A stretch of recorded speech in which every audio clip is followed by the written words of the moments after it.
نقول بيننا وبينكم السلف بيننا وبينكم الكتب كان أحمد يقول البدع بيننا وبينكم الجنة শেখ আল্লাহর হুকুম ছাড়া গাছের পাতাও নড়ে না, কথাটি কি ঠিক? হুকুম শব্দটি আমাদের বাংলা ভাষাতে যেই অর্থে ব্যবহার করা হয় সেই অর্থে ঠিক নয়। হুকুম মানে হচ্ছে নির্দেশ। কোন নির্দেশ? সেটা শরীয়তগত নির্দেশ বুঝে থাকে আমরা। আল্লাহর হুকুম মানে কি? আল্লাহর নির্দেশ, তাই না? নির্দেশ কোন নির্দেশ? শরীয়তের নির্দেশ। যেমন আল্লাহ হুকুম দিয়েছেন, হ্যাঁ কি করো?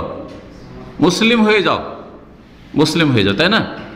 ওয়ালা তামুতুন্না ইল্লা ওয়া আনতুম মুসলিমুন উদখুলু ফিস সিলমি কাফা, পুরোপুরি ইসলামে প্রবেশ করো, এটা আল্লাহর হুকুম। আকিমুস সালাহ, সালাত কায়েম করো, কি? আল্লাহর হুকুম। আতুজ যাকাত, যাকাত দাও, আল্লাহর হুকুম। সিয়াম পালন করো, রমজান, আল্লাহর হুকুম, তাই না? হজ করো, হুজ্জু, আল্লাহর হুকুম, তাই না? আরে আল্লাহর বিনা হুকুমে গাছের পাতা নড়ে না, তো বিভিন্ন যে পাপগুলি হচ্ছে তো আল্লাহ হুকুম করেছে, হ্যাঁ, যে তোমরা দেবদেবীর পূজা করো, আল্লাহ হুকুম করেছে মাজার পূজা করো, মাজার পূজা হচ্ছে না? হচ্ছে না? আল্লাহ হুকুম করেছে মাজার পূজা করতে। নাস্তিকরা নাস্তিকতার ধর্ম পালন করছে, আল্লাহ হুকুম করেছে তোমরা নাস্তিক হয়ে যাও, হুকুম করেছে নাকি? শরীয়তের হুকুম। তাহলে যেই অর্থে হুকুমটা বাঙালি সমাজ ব্যবহার করে বা ভারতীয়রা ব্যবহার করে, উপমহাদেশের লোকেরা, সেই অর্থে আল্লাহর বিনা হুকুমে গাছের পাতা নড়ে না, এই কথা বলা কুফরি। এই কথা বলা কি? কুফরি। এই সূক্ষ্ম কথা আজকে এজন্য বললাম, এর আগে কিন্তু উত্তর দিয়েছি যে এটা বলা জায়েজ নয়, কুফরি কথা।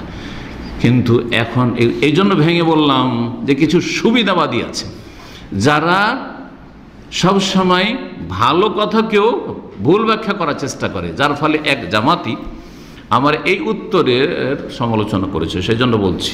হ্যাঁ, আর সে মদিনা একটু আকিদা পড়ে গেছে কিন্তু পাক্কা জামাতি।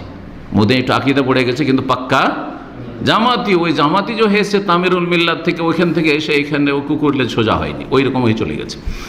তো কোন এক দেশে আছে, সে বলছেন না শেখ মতিউর এই উত্তর ঠিক হয়নি। হ্যাঁ, কারণ বাঙালি সমাজে যেই অর্থে আল্লাহর হুকুম বলে ওই অর্থের উত্তর ঠিক, যে আল্লাহর হুকুমে বিনা হুকুমে গাছের পাতা নড়ে না, এই কথা বলা কুফরি। কথা বুঝতে পারছেন না? কিন্তু শরীয়তের সূক্ষ্ম যে ব্যাখ্যা, তাতে হুকুম দুই অর্থে ব্যবহার হয়। হুকুম দুই অর্থে ব্যবহার হয়। একটা হচ্ছে শরীয়তগত হুকুম, তো আল্লাহর শরীয়তগত বিনা হুকুমে গাছের পাতা নড়ে না, এই কথা বলা কুফর। কারণ আল্লাহ শরীয়ত হুকুম করেনি যে পাপীরা পাপ করো, তাই না? তোমরা মূর্তি পূজা করো, তোমরা ইহুদি হয়ে যাও, খ্রিস্টান হয়ে যাও, হুকুম করেছেন নাকি? তাহলে শরীয়তের যে হুকুম সে অর্থে জায়েজ নয় বা কুফরি কথা এটা। কিন্তু আল্লাহর আরেকটা হুকুম আছে যেটা আকীদাগত বিষয়, সেটা হচ্ছে সৃষ্টিগত হুকুম। সৃষ্টিগত, সেটা কি? কোন হও ফায়াকুন, তখন হয়, তাই না? যে সাপ যে সৃষ্টি হয়েছে, তো সাপের লাভ কিছু আমরা বুঝতে পারছি? লাভ তো নেই, তাই না? এই যে করোনা সৃষ্টি হয়েছে, আল্লাহর সৃষ্টি না? লাভ না লস? হ্যাঁ, কোনো ভালো কিছু আছে না মন্দ? যদিও বালা মুসিবতেরও কিছু একটা ভালো দিক আছে, কিন্তু আসল তো মন্দ, তাই না? কেউ মেনে নেবে স্বেচ্ছায় যে আমি ভাইরাসটা চাই একটু করোনার, আমি আক্রান্ত, আছে কেউ? তো আল্লাহর বিনা হুকুমে কি হয়েছে নাকি করোনা? হ্যাঁ, এই হুকুমটা হচ্ছে সৃষ্টিগত হুকুম। এই হুকুমটা কি? সৃষ্টিগত হুকুম, যেটার অপর নাম হচ্ছে মাশিয়াত বা ইচ্ছা। তাহলে সূক্ষ্ম কথা কি বলতে হবে? আল্লাহর বিনা ইচ্ছায় গাছের পাতা নড়ে না। আল্লাহর বিনা ইচ্ছায় গাছের পাতা নড়ে না। হ্যাঁ, আল্লাহর ইচ্ছা আছে যে মুসলিম থাক কাফের থাক, জান্নাতীয় থাক জাহান্নামীয় থাক, আল্লাহর ইচ্ছা আছে। কিন্তু আল্লাহ কাফের কুফরির ওপর রাজি না, এবং শরীয়তে হুকুম করেনি যে তোমরা কুফরি করো। শরীয়তে হুকুম করেনি যে তোমরা হিন্দু হয়ে যাও, খ্রিস্টান হয়ে যাও, ইহুদি হয়ে যাও, আর তোমরা নাস্তিক হয়ে যাও, আর তোমরা পাপ করো, তোমরা মদ খাও, তোমরা জেনা করো বা বিচার করো। হুকুম করেছেন? কথা বুঝতেন তো? সৃষ্টিগত হুকুম মানে কি? ইচ্ছা। সৃষ্টিগত হুকুম মানে ইচ্ছা। যদিও সাধারণ লোককে বুঝতে একটু এটা সূক্ষ্মভাবে বুঝতে হবে, কিন্তু আশা করি বুঝে গেছেন বিষয়টি, যে আল্লাহর হুকুম হচ্ছে দুই অর্থে ব্যবহার। একটা হচ্ছে আমরে কওনি সৃষ্টিগত হুকুম, আর একটা হচ্ছে বিধানগত শরীয়তগত হুকুম। আল্লাহর শরীয়তগত হুকুম শুধু ভালো কাজের জন্য হয়, ভালো কথার জন্য। আর আল্লাহর সৃষ্টিগত হুকুম যা কিছু পৃথিবীতে ঘটছে সব কিছুরই হয়। কারণ আল্লাহর বিনা ইচ্ছাই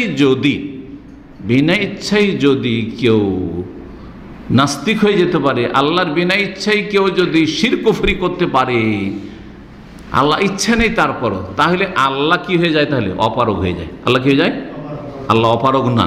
আল্লাহ যদি জোর করতেন, জবরদস্তি করতেন, তাকে ফিরিয়ে দিতেন। কিন্তু আল্লাহ জবরদস্তি করলে তাহলে তো পরীক্ষা থাকবে না, তাহলে জান্নাত জাহান্নাম কিসের কথা বোঝা গেছে না? তো আল্লাহর ইচ্ছার অর্থে যে হুকুমটা আছে সে অর্থে কথাটি ঠিক আছে, কিন্তু বাঙালিরা যেহেতু ওই অর্থে ব্যবহার করে না, সেই জন্য বাঙালি কি বলবে সঠিক বাক্য, যে আল্লাহর বিনা ইচ্ছায় গাছের পাতা নড়ে না, এটা ঠিক, কিন্তু আল্লাহর বিনা হুকুমে গাছের পাতা নড়ে না এই কথা বলা জায়েজ নয়, কুফরি কথা। জি।